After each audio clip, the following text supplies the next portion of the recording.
Thank you for listening to The Luminous Mind, episode 91. What I didn't realize was when I opted into doing chores, I opted out of being a parent.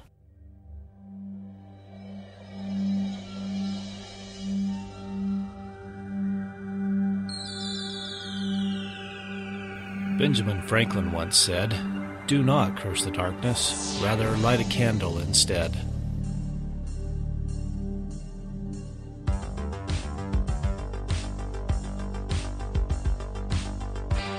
If you're ready to set your mind on fire, then prepare yourself for the Luminous Mind with your host, Rebecca Bowman.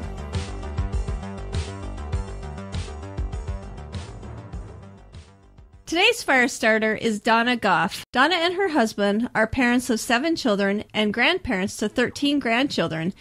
They have home educated their children since 1983 and are still in the trenches. Donna loves being a wife, mother, and grandmother. She also loves learning, teaching, creating, sewing, provident living, gardening, hiking, creating stained glass murals, poetry, reading, writing, presenting, sharing, do-it-yourself, blogging, and life. She was the homeschool study group host and leader in Colorado and Utah from 1983 to 2007 before returning to college to pursue a master's in education. She was the Mentoring Your Own Yahoo group creator and owner from 2002 until the present time. She was the founder of a private cyber school and cottage school, a home education hybrid education owner and head mentor from 2002 and 2015. She's a co-owner of Princess Academy's website from 2009 to 2013. She's also the co-owner of the Royal Academies from 2013 to 15. She's been a keynote speaker presenting at dozens of conferences in California, Oregon, Nevada, Utah, and Virginia since 1983. She's done in-home presentations and workshops in Idaho and Utah. She's also published many works, including a chapter in Charlotte Mason Study Guide, which is study topic 19, Observing the Worldwide, or the Wonderful World Around Us. She's done nature books, homeschooling journals, and her graduate thesis, as well as the Hope Chest Journal, A Recovery of Lost Art of Godly Womanhood. She has a bachelor's in art and design. She's also been certified in the 5 pillars of leadership education, as well as a master's in education in 2008. Well, thank you, Donna. That is quite a resume. Thank you for joining us. Well, when you've lived as long as I have, you can really fill it up. Yeah, I got a little breathless in some places I totally messed up on, but I will give you a chance to correct anything that I didn't get correct. Do you want to just give us a little bit more about yourself and your family, as well as your hobbies and passions? Well, the one word that you probably stumbled on was frugality. Yes, frugality. Frugality. Liking to make do it well. I was really influenced by a mother who knew how to take advantage of opportunities. And whenever she would hit a wall on something, she would find a way around it or over it. And she just taught us how to thrive. That's a good analogy for life in any aspect of anything. Yes, I like to refer to myself as a thriver rather than a survivor. That's good. I feel like we all kind of put us as survivors, but we definitely want to thrive. I just don't want to limp along. I want to embrace it, and so. Exactly. But I think you covered pretty much my interests. I do stained glass. I love sunsets. I like to take walks. I love to cook. Cooking for me is art and a science. And I take great joy in doing so. And I've learned ways to minimize the mess and get it cleaned up so that I teach my children. It's called leave no trace. If you're going to cook and you're going to make something, you clean the kitchen first and you start with a clean slate and you go in there and you do your thing. And when you're done, I should be able to walk in the kitchen and not know that somebody's been in there. So they learn to clean up their mess. That's the thing I hate about cooking is the mess that gets made. So I'm in total agreement there. So I think it's probably because, did you do chores when you were little? Oh, yeah, definitely. Well, we don't do enough working with our children. And so when we relegate them to doing chores, especially when they're young, before they've been trained in habits and built relationship with work and with their parents, then they have the sense of isolation and resentment. I find a whole generation of moms that don't like to do anything until the mood moves upon them because they weren't taught by their moms. That's an interesting concept. That's what my thesis was about. That's one thing that I think I've learned a lot from doing this podcast is that I think many times, many of our problems in our home life and as, you know, in the education comes from the fact that we've lost the skill to parent, you know, when it comes to homeschooling and having those children underfoot. We don't know how to handle that because we were never brought up that way as well. And so they refer to the generation of children that are now adults raising children as the latchkey generation because their moms, my generation, had been raised for a career and went to college and hadn't even considered what was going to happen next for many of them because they were at home with their moms when they were young.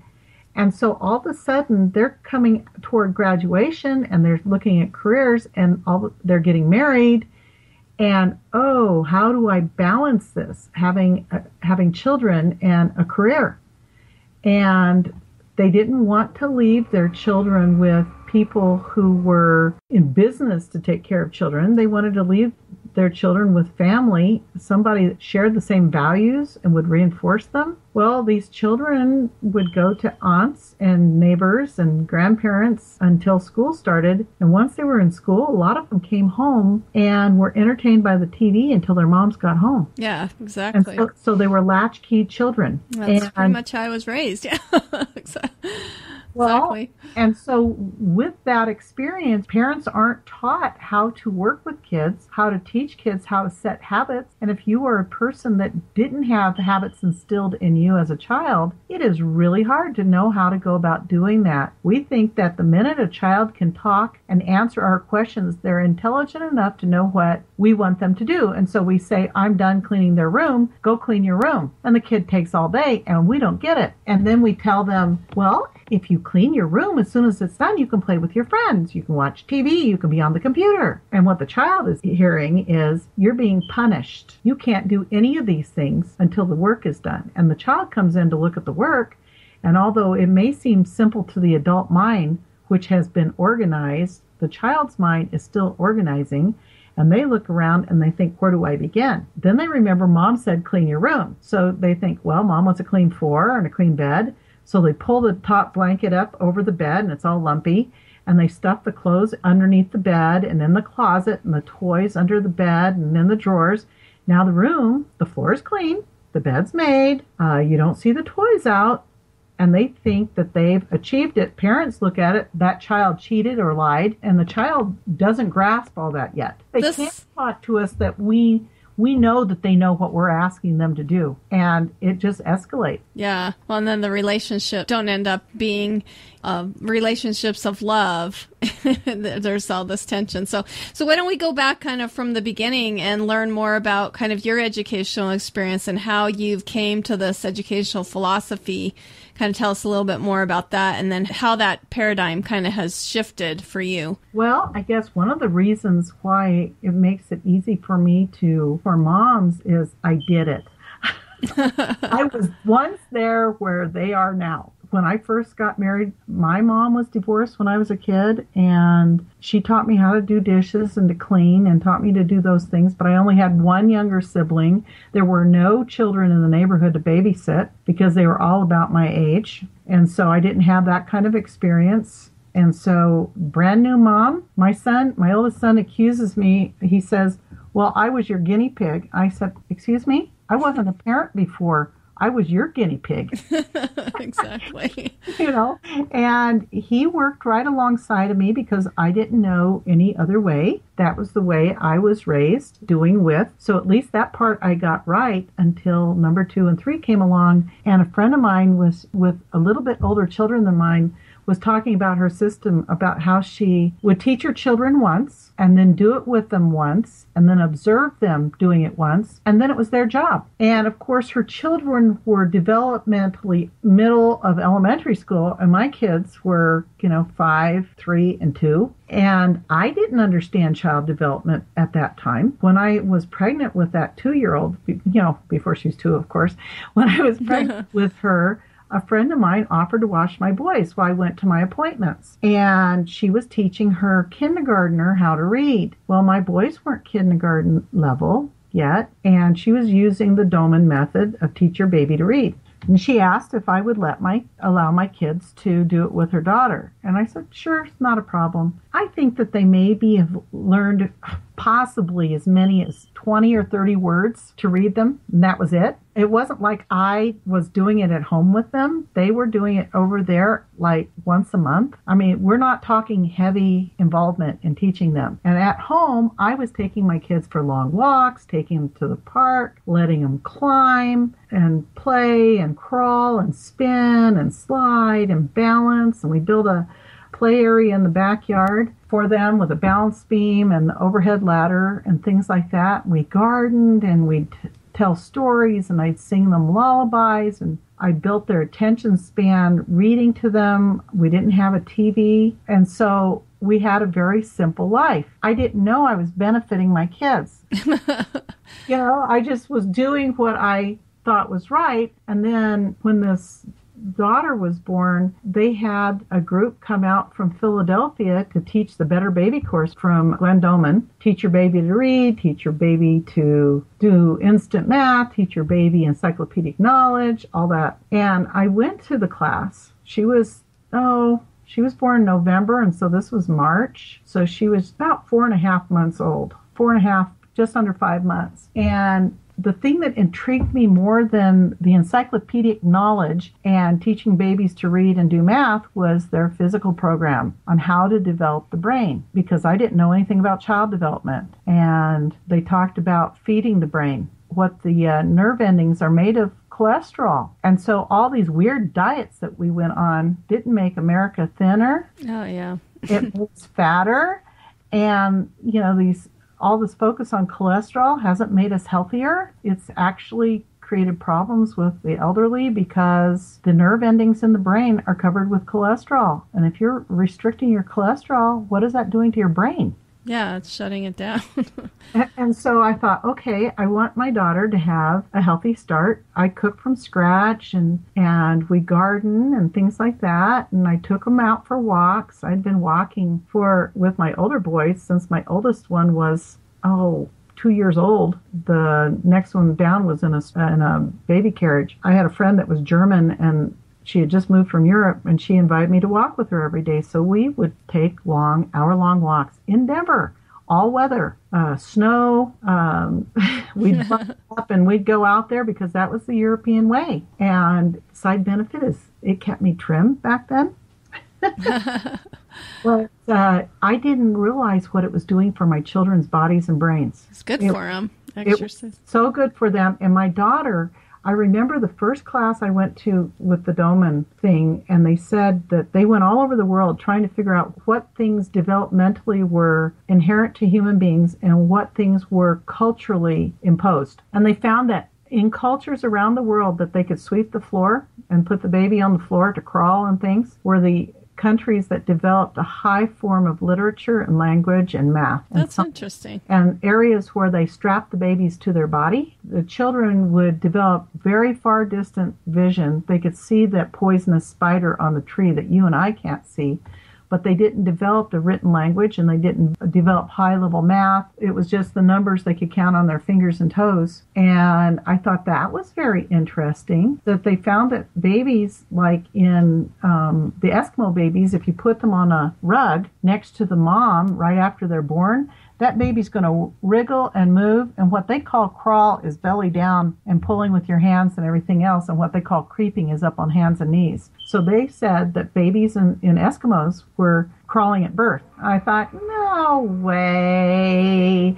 Yeah, that's interesting. Said, well, have you ever put your baby in the crib and come up and found him all scrunched up at the other end in the morning? Yeah. I go, yeah. And he says, well, what happens if it's the length of the room? Where would the baby be? And I'm thinking, wait a minute. So I go home and I put my baby on the floor in the living room, and she starts to crawl to get to me. She wants me, and she's upset. And I'm like totally blown away that she can do this. And by the time she was 6 months, she was walking. Oh, that's interesting. And by the time she was a year, she could walk a mile unassisted with us and refused to get into the stroller or the wagon.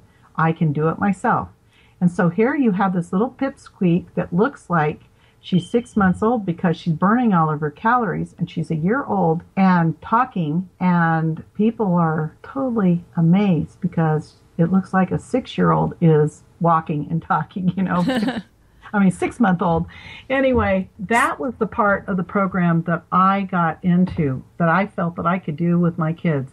Give them a foundation of a healthy body and a mind, and read to them and sing to them and give them rich experience that develops their mind.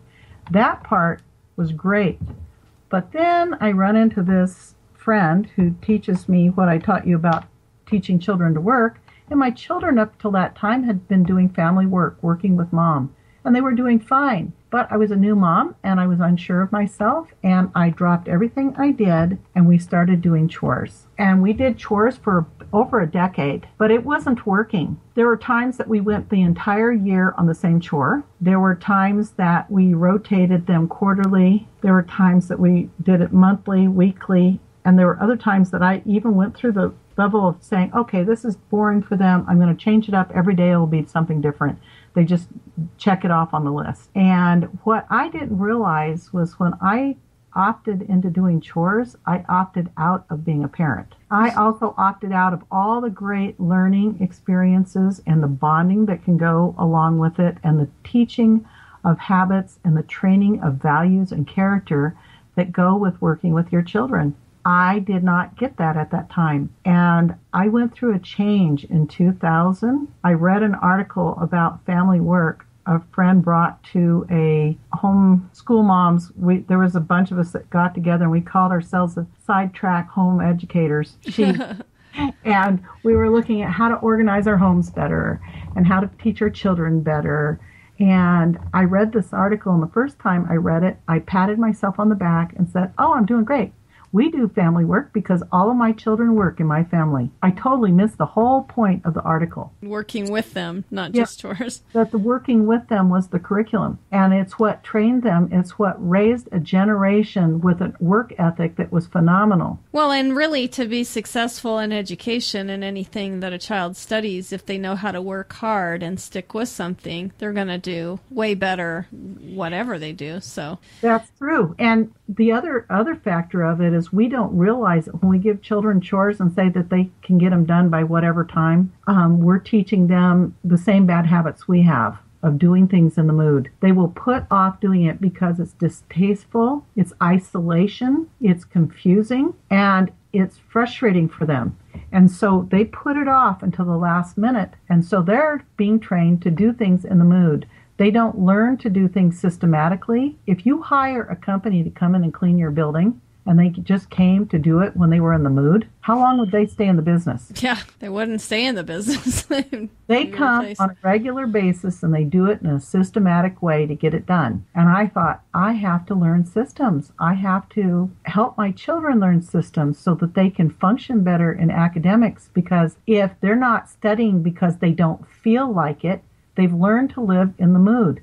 They haven't learned to challenge themselves. They haven't learned to do the things that they need to do to get the goals achieved that they want to achieve. I mean, I'm curious how you kind of came to this. You said that you went through a change in 2002. We just finished reading the book Sidetracked Home Executives, and I had used that system in Colorado to organize my house, and I was feeling really good about it. And then this lady brought the article again, and we just read the article and discussed it. And this time I read the article, it was totally different. It just smacked me upside the head, and I was left speechless because I thought, wow, I am depriving my children and myself of an incredible relationship, of a work ethic, and I am hampering their future by thinking that handing them chores and assigning them school tasks that I was helping them, instead of leading the way and guiding them and helping them get to a point where their confidence and their skill level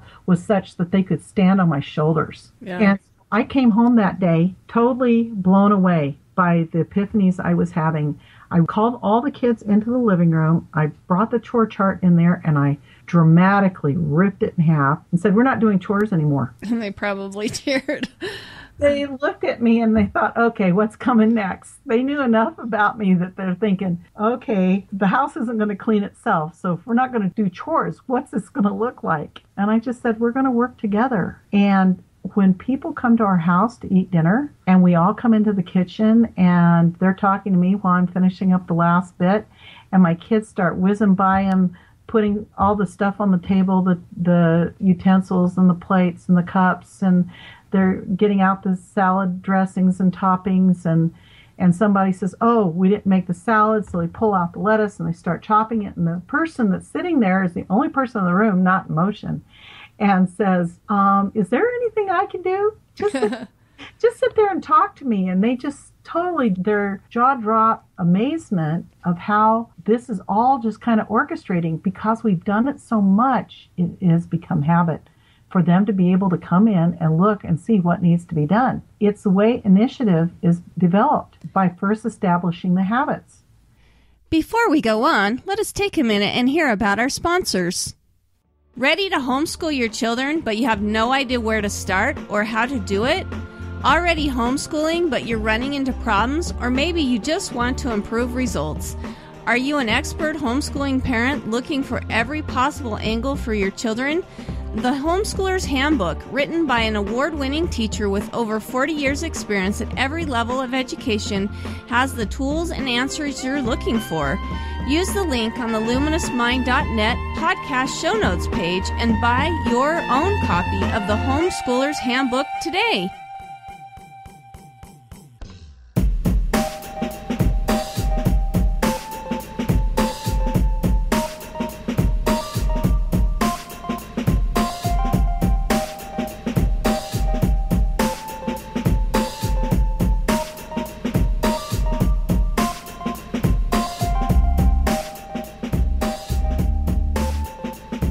Welcome back to The Luminous Mind with Donna Goff of Mentoring Your Own.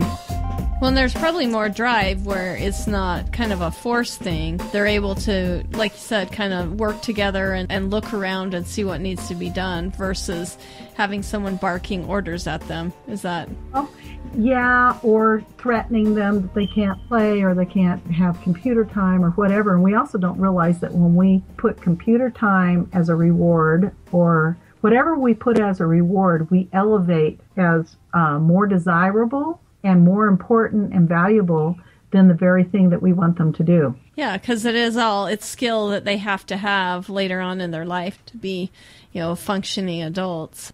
Well, so, I do have to share one moment of epiphany, though. Before I tore up that chore chart, I did observe my family that day, and my 6-year-old son, who's now 20, was in there, and he was doing the dishes. He is my happy child. He doesn't complain. He's the hugger. Everybody loves him, and he was in the kitchen, and I walked in, and I felt this total feeling of despair from a child who is usually really upbeat. And he was washing the dishes, and he was loading the dishwasher, and it took him a whole hour to load it. He wasn't playing. He was just moving very slowly. And I came in and I did my old spiel of what I had done with all of his older siblings. Hey, doing dishes isn't so bad. Next week you'll be on trash. And that's something that only takes you a few minutes to take it out. And trying to adult level reason with a 6-year-old about this isn't going to last forever. You won't be on this next week, and next week's is really easy. So you'll be the one that doesn't have to be in the kitchen. And all I'm sure he was thinking about was, everybody got up and they brought their dishes to the counter. That was nice of them. And Mom got the food put away, and all he had to do was load the dishwasher. But now everybody else was playing, and he was working. Yeah, very isolating. Yes. And I felt this depressive spirit, this awful feeling when I was watching it. I'm thinking, what have I done to my kids? This is wrong. This isn't how I was raised. I know better than this. And then I was able to make that final, after the epiphanies at the mother's group and then watching my son that night, it was enough for me to say, okay, enough is enough. We're done with chores. No more chore lists. So, what drove you to homeschool? It sounds like you had a kind of a love for your kids anyway, and spending time with them. Is that kind of why you? Back in 1983. Well, in '83, that's when I was doing the Doman stuff with my daughter. Before she was school age. But when my children turned school age, I put them all in school because that's what everybody did, and almost everybody anyway. And when I was in not graduate school, when I was in undergraduate school, they had a big fracas where they went after the guy that was homeschooling his kids. They made it sound like it was about homeschooling, but it was other issues. And they lured him out to his mailbox.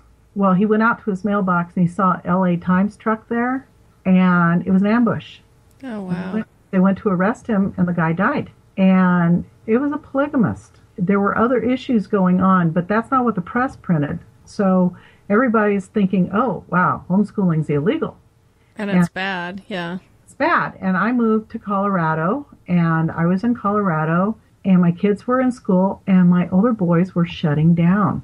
I talked to a friend of mine who was an ad hoc teacher that would teach the teachers about gifted and talented and other things. And she told me, she said, you need to get your son tested. And I recommend this person. And so I took them in, and the psychologist said, school is damaging your children. Wow. And I was like totally blown away, because this is where his potential and ability is. To be successful and all that. And he is shut down, and his self-concept is absolutely the reverse of what it should be in normal development. And I thought, I've given my kids all the support at home, and this is going on. So I went back and I talked to the school, and they agreed. At that point, the school psychologist said, Mom, you're doing the right thing. Keep doing it. No one else will fight for your child like you do. And then she recommended to the school that they pre-test my second son before they teach him new concepts, because he learns from the test. That was moot point. He got to a point where they had to grade skip him and everything. Well, he qualified to get into a magnet school program in Denver, and his older brother qualified for the same program. But there were twice as many applicants for the older brother for those positions. And so they gave another test, and the older son didn't make it. I was crushed. I thought, what do I do? And I went back to the principal, and I said, we've got to do something for my son. He just kind of gave me this look like, oh, well, a parent issue, type of thing. And I said, look, his spelling and his reading, I know he was reading. He could read the Bible and stuff at home, and he was doing quite well. But at school, because he wasn't doing the look, say, and guessing from context, instead preferring to sound things out, they graded him at 2 years below grade level.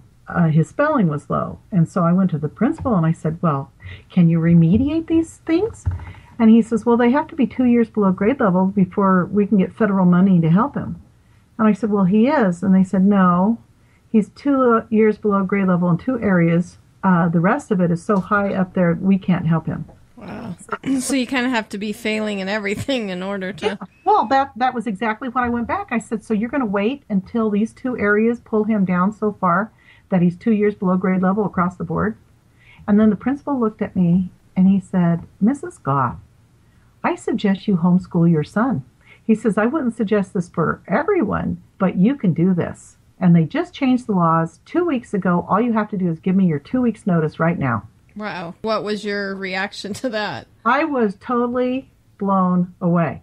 And I went home, talked it over with my husband, went to the library, did some research, turned in my 2 weeks notice. And the one son would get up and he would carpool over to the magnet school. The oldest son was being homeschooled, and he would walk his little sister down to kindergarten. The reason why he had to walk her to kindergarten was right after turning in the 2-week notice, we were out for a walk, and it started to rain, and we lived in the tornado belt, and I put my daughter on my shoulders and started to run because it started to hail. And we got home, but I had put my back out, and they put me on my back for 2 weeks. No, for a whole month. And during that time, I found out I was also expecting, and I started going through morning sickness. Oh, no. I get it really bad. And so I was feeling miserable. I had him home to homeschool, and he was walking his sister to school. If that happened today, and they saw a kid his age walking his sister to school. Yeah, they would have arrested him and take him and then call some psychologist to your home. So this was 1986, and kids walked in the neighborhoods and rode their bikes with no problem at that time. Oh, not 1986, it was 1988. And my husband got a new job within the company he was working in, and it was an hour and a half away. He wanted to keep my son in the magnet program, so he would drive. He'd get up early in the morning and get home like at 9 o'clock at night because it was an hour and a half each way, for work. And finally his boss said, if you don't move up here, I'm going to have to fire you because I don't want you to fall asleep and leave your family widowed and fatherless. Yeah. And so we didn't want to move at first because my one son was finally thriving in school in this magnet program. We went looking in Loveland, Colorado for a home, and I talked to the principals, and this one principal said, oh, sure, we have gifted talent program. We can work with your son and all this kind of stuff. So we bought the home there. He lied. The first day my son walked through the door, he said, oh, he's only a third grader. We don't start GT until fourth grade here. And the gifted and talented teacher came to him, and she said, we need to put him in the GT program. And the principal said, I'm the boss here. You'll do what I say. He's not old enough. You're going to have to enrich him. And she says, enrichment's not going to be enough. You don't understand this child. This was Thanksgiving. And by Christmas time, my kids were so distraught by what was going on in school there and how they were being treated. One son came home and had an experience where the teacher had put a math problem on the board and he corrected the answer. And she says, no, that's not the right answer. And he says, yes, it is. It's simple math. And she said, no, it's not the right answer because I copied it out of the back of the book. And he said, I don't care what the book says. The answer's wrong. This is a third grader, right? That's funny. Well, fourth grader. And so she gets her calculator out. And this is something that she should have had memorized, right? She pulls out her calculator and finds out that he's right. Then she's looking at him. He won't write for me. He has this enormous vocabulary. He can do math in his head, simple math that most kids should have memorized by then, but nonetheless, he can do math in his head and spot my problems. He must be an idiot savant. And so she put him in with the special needs kids, and he came home and he says, now I know I'm stupid. I said, what are you talking about? And he told me about his experience, and he says, now I'm taking math with the Down syndrome kids. And I thought, what on earth is happening to my children? Now, I am pregnant at this time. I start experiencing early labor, and the baby isn't due till May. And this is Christmas break. And I start praying, and I start listing out all the pros and cons for homeschool, public school, and private school for my kids. And then I sat down, and I start crossing off everything that was the same for public school as it was for private and homeschool. They can learn math in all those places. They can get socialization in all those places. And I finally got it down to what things were different from all of those, and homeschool won. That's interesting, especially back in that time period. I was trying really hard to think. I'm really good at ideas and brainstorming. Give me something, a topic, and I'll sit down and I can brainstorm maybe 100 things that you can do with it. And so I sat down and did that. And when I decided to homeschool, all the false labor stopped. And I was able to carry my baby to term. I gave the schools the 2-week notice, brought my kids home, and we started in earnest as a family to homeschool. And we used a system that's kind of like Konos when we first started because it was more open, more one-room schoolhouse-ish. Because I knew I had kids of 3 different ages, and there's not enough time to divide it up and teach 3rd grade and 5th grade and kindergarten. Over the years, I've come to realize why we have textbooks and why our schools are divided up the way they are and why high school was redundant for me because it was a complete repeat of junior high. I wish I had the opportunities kids have today, be able to go online and take a college class or go down to a junior college and take a college class. Kids that are in high school can take classes from MIT, Harvard, and Stanford free. Yeah, exactly. And learn the content and learn the stuff and not have to be bored. Anyway. So let's kind of go into the inspiration behind your coaching and your products. I mean, we kind of talked about that before we started recording, kind of how you got into helping other people. Do you want to go into that a little? Okay. I belonged to a Charlotte Mason group that met in another town. And during the winter, it was really hard to get around, to navigate the roads to get there.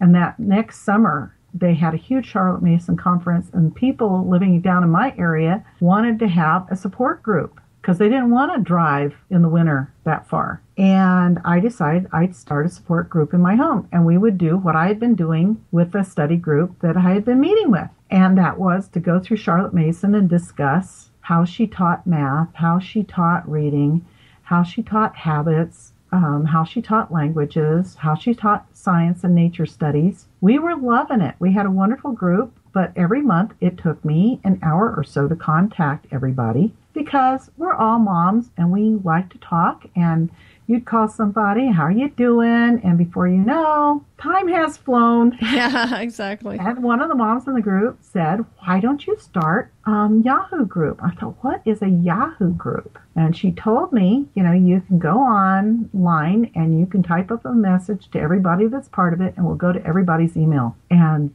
then you don't have to call everybody up and they can come. I thought, brilliant. Well, in year 2000, the internet was still pretty young. Yeah. And so we started a Yahoo group. Well, within the first week, I was getting email from outside the country and other states, like on the East Coast and in Canada as well. And people saying, I couldn't be at your group, obviously, because I live in Vermont. I live in Quebec. Could you recap what you studied this last week? Because I would say this is the topic, and they wanted to know what we did there. So I found myself, instead of saving time, spending a lot of time, I would type up what we discussed so that other people could benefit. And then people would ask questions, and discussion would happen. There was a lot of discussion. And it took time. And then that was my mom culture group. That was 2000. In 2002, we had some people in our group that had kids that were going on to high school level, and I had kids that were getting to that point.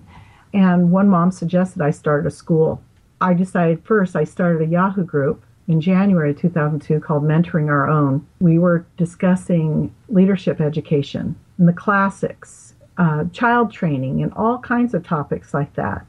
And that group grew to be over 1,000 people. I think we maxed out about 1,200 before I went off to graduate school. I couldn't manage. I had 8 co-moderators helping moderate. So it just grew into this mentoring situation. Yeah, it was huge. So I had been mentoring all along. I had been helping moms from the get-go back in '83 when I was doing stuff with my daughter and teaching them about what I was doing with Doman at that time. And so I've moved forward and I've done a complete paradigm shift. I don't feel that children need to have academics when they're younger, prior to first grade level. In fact, maybe even closer to 8. That may sound really radical. It used to be that children started school in a one-room schoolhouse about 3rd grade and would finish about 8th grade and go straight to college. Which is unheard of anymore. We start them almost at, 3, and take them all the way to 18, 19 years old. Do you know what changed it? Well, the child labor laws. Corporations were going after children to work in the factories, and there were some fires that went through the factories and killed a lot of children and women. And they decided, when the children were in the country, they worked alongside their parents. They worked in the fields with their parents. They worked in the house with their moms. getting the food on for the farm hands, worked in the garden with Mom, collected eggs with Mom. They did all these things and learned in context, had a very rich experience. They'd come in and read the Bible and sometimes Shakespeare and other things by the firelight at night. They only went to school once the harvest was in, and they finished when they had to go plant. And in that small period of time between fall and spring, when the roads were impassable because of the mud and everything else, they didn't go when it was really bitter weather. And so basically you're talking maybe 9 to 12 weeks of school for most kids that were in the northern part of the country. And those kids would learn math in 1 year. All the math that we teach in elementary school, they taught about the age of 11 or 12, all the pre-algebra. And so then when they finished that, they had a couple of choices. They could go on and take a 1-year course in surveying, Euclidean geometry, which is more logic, or algebra. Well, a lot of people would feel like our society is so much more advanced that we need to do longer schooling. What would your comments to those type of people be? Well, I don't feel so because most high school and college graduates can't pass an 8th grade exam from 1900. Yeah, exactly. Okay.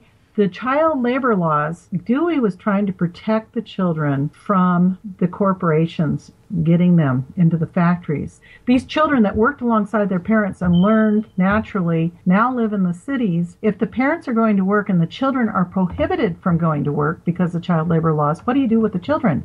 You have a huge problem because now you have children unattended roaming the street. They had to do something. Our school systems, the high schools and everything else was added on top of this 8th grade to prolong keeping them out of the workforce till they were 18. It wasn't because they needed it. They didn't know what else to teach them. They couldn't teach them college level stuff, so they recycled what they learned in junior high. That's an interesting concept. I don't think I've ever heard anyone ever talk about that before, that it was the child labor laws. So that's great. It was the child labor laws. It was corporate America. It was the women's movement. You know, after World War II, my mother's generation. Okay, during World War II, a lot of moms had to go into the workforce while the men were overseas in the war effort. After the war, they went back out of the workforce into the home. They did not want their children to be in that same position if we were ever in a war again. They wanted their daughters to be educated so that they could step into the jobs trained, as they were not trained when they stepped into those jobs, take over in the factories. So we put all of our